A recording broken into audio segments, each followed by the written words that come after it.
नमस्कार, मैं प्रवीण। आप देख रहे हैं पॉलिटिकल एक्सप्रेस। इस वक्त हमारे साथ मौजूद हैं 62 विधानसभा के सदर विधायक पूर्णिया सदर से विजय खेमका।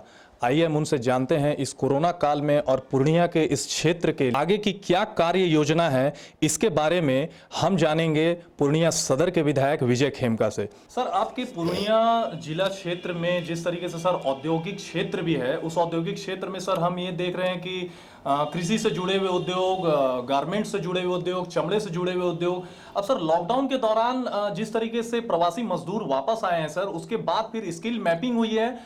इस पर सर आप किसी तरीके की कार्य योजना है जिससे लोगों को सीधे तौर पर उन उद्योगों के साथ जोड़ा जा सके? सर देखिए, पूर्णिया में काफ़ी विकास हुआ है। पूर्णिया में आज विश्वविद्यालय की स्थापना हुई 5 साल के अंदर में। पूर्णिया में हमारे यहाँ एग्रीकल्चर कॉलेज खुला। पूर्णिया में हमारे यहाँ इंजीनियरिंग कॉलेज खुला है। पूर्णिया में हमारे यहाँ फ्रोजन सीमेंट बैंक, जो कि पूरे देश में चौथा स्थान रखता है, वो लगभग बन करके तैयार है। पूर्णिया में हमारे यहाँ जो एरोड्राम है, वो भी, उसकी भी तैयारी पूरे जोर शोर से चल रही है, उस पर काम चल रहा। अर्थात शिक्षा के क्षेत्र में, ऑटोमोबाइल्स के क्षेत्र में हमारा क्षेत्र बहुत बड़ा है। हमारे यहाँ जो है एजुकेशन का हब माना जाता है, और एजुकेशन हब है भी, और हेल्थ हब भी हमारे यहाँ मेडिकल कॉलेज का निर्माण बहुत शीघ्रता से हो रहा है। हमारे यहाँ ट्रामा सेंटर का निर्माण हुआ है। आम लोगों के लिए जो सुविधा चाहिए, एनडीए की सरकार में देश के प्रधानमंत्री के आशीर्वाद से, और बिहार में अपने मुख्यमंत्री नीतीश कुमार जी, उप मुख्यमंत्री सुशील मोदी जी, जो सीमांचल क्षेत्र की, कोसी अंचल क्षेत्र की जो चिंता की है, उसमें पूर्णिया का काफ़ी विकास हुआ है। और हमारे यहाँ जो आपने कहा कि औद्योगिक क्षेत्र के दृष्टिकोण से लघु इकाई हमारे यहाँ है, लेकिन हमारे यहाँ बड़ी इकाई नहीं खुल पाई। जबकि हमारे यहाँ मक्का का बहुत बड़ा क्रॉप होता है, हमारे यहाँ धान का बहुत बड़ा क्रॉप है। धान तो हमारी सरकार परचेज करती है, पैक्स और सहकारिता के माध्यम से किसानों के धान की कीमत मिलती है, और उनके धान के अनेक राइस मिल हमारे यहाँ खुले हुए हैं। लेकिन मक्का आधारित जो उद्योग वहाँ खुलना चाहिए, वो उद्योग अभी तक नहीं खुल पाया। मेरा प्रयास है आने वाले समय में मक्का और केला आधारित, और सब्जी हमारे यहाँ काफ़ी होती है, उस पर आधारित हम लोग बड़ा उद्योग वहाँ खोलने का काम करेंगे, ताकि वहाँ के जो हमारे मजदूर हैं, हमारे जो किसान हैं, वो लाभान्वित होंगे। दूसरा, हमारे यहाँ श्रमिक बड़े पैमाने पर आए, और लगभग 50,000 की संख्या में लगभग 100 से ज़्यादा ट्रेनें हमारे यहाँ आई विभिन्न राज्यों से, जिसमें कि 75,000 से ज़्यादा श्रमिक आए, और अन्य जिले के, बगल के जिले थे जहाँ उनको पहुँचाया गया।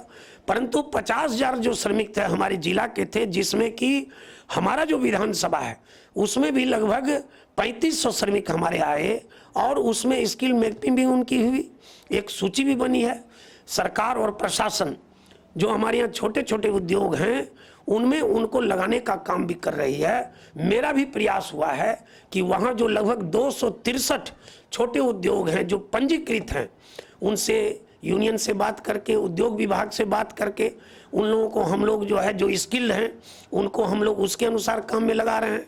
जो स्किल्ड नहीं हैं, उनको हम लोग मनरेगा में काम दे रहे हैं, हम लोग उनको मत्स्य के क्षेत्र में काम दे रहे हैं।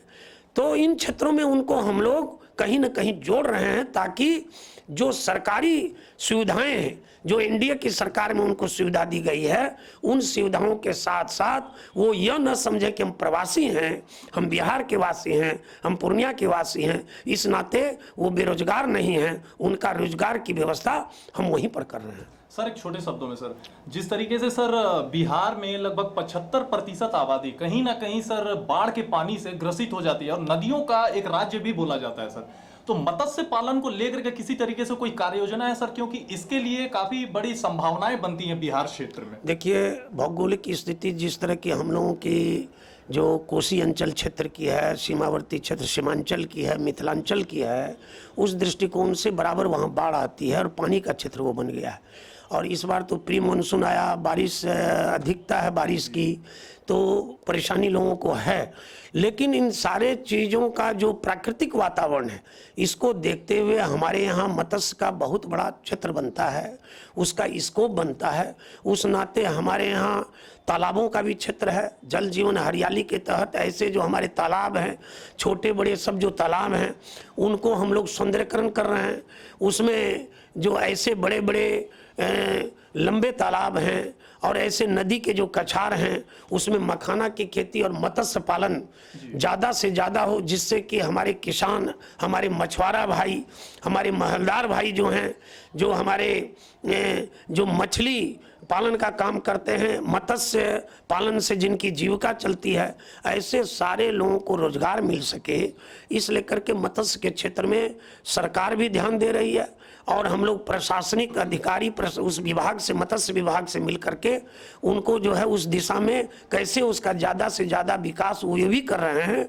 और मत्स्य प्रशिक्षण केंद्र भी हमारे यहाँ पूर्णिया में है, ताकि मत्स्य पर जो है ज़्यादा से ज़्यादा कार्य योजना आगे बढ़ सके और उससे लोग लाभान्वित हो सके।